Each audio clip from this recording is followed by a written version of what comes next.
La reconnaissance des maladies professionnelles. 1. Le système dit des tableaux ou système principal. L'article L. 461-1 de la Sécurité sociale définit dans ses 9 alinéas les principes de la reconnaissance des maladies professionnelles. Le système des tableaux ou système principal. L. 461-1, alinéa 5. Est présumée d'origine professionnelle toute maladie désignée dans un tableau de maladie professionnelle et contractée dans les conditions de ce tableau. 2. Le système complémentaire. Lorsque les conditions du tableau ne sont pas respectées, selon l'article L. 461-1, alinéa 6, ou que la maladie ne figure dans aucun tableau, L. 461-1, alinéa 7, la maladie peut être reconnue s'il est établi que la maladie est essentiellement et directement causée par le travail habituel de la victime et qu'elle entraîne une incapacité permanente ou le décès. Le comité régional de reconnaissance des maladies professionnelles. Dans les deux cas mentionnés aux alinéas 6 et 7, la Caisse pourra reconnaître l'origine professionnelle de la maladie après un avis motivé du comité régional de reconnaissance des maladies professionnelles selon l'article L. 461-1, alinéa 8. L'avis du C2RMP s'impose à la Caisse. 3. Le contentieux de la sécurité sociale, les recours.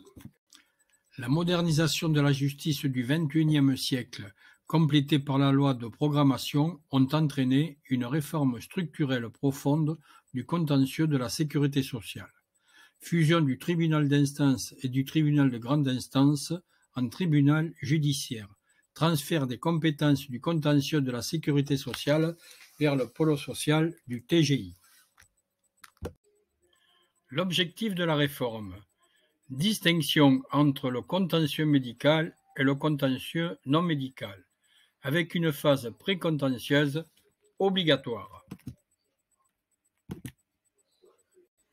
La précontestation obligatoire. La contestation administrative devant la commission de recours amiable, la contestation médicale devant la commission médicale de recours amiable. La commission de recours amiable. Elle est composée parmi les membres du conseil d'administration de la Caisse. La CRA traite les contentieux administratifs, conditions d'exposition, divergence du diagnostic entre le rédacteur du CMI et la pathologie désignée dans le TA, la durée de validation du certificat médical initial.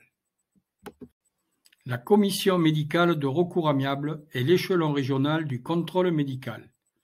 3 médecins désignés, contestation pour le classement d'une maladie ou l'attribution d'un taux d'IPP, contestation par la victime ou par l'employeur d'un taux d'incapacité partielle permanente attribué par la Caisse. Attention, dans les 2 mois à partir de la date de la notification, on peut faire un recours soit devant la commission de recours amiable ou la commission médicale de recours amiable.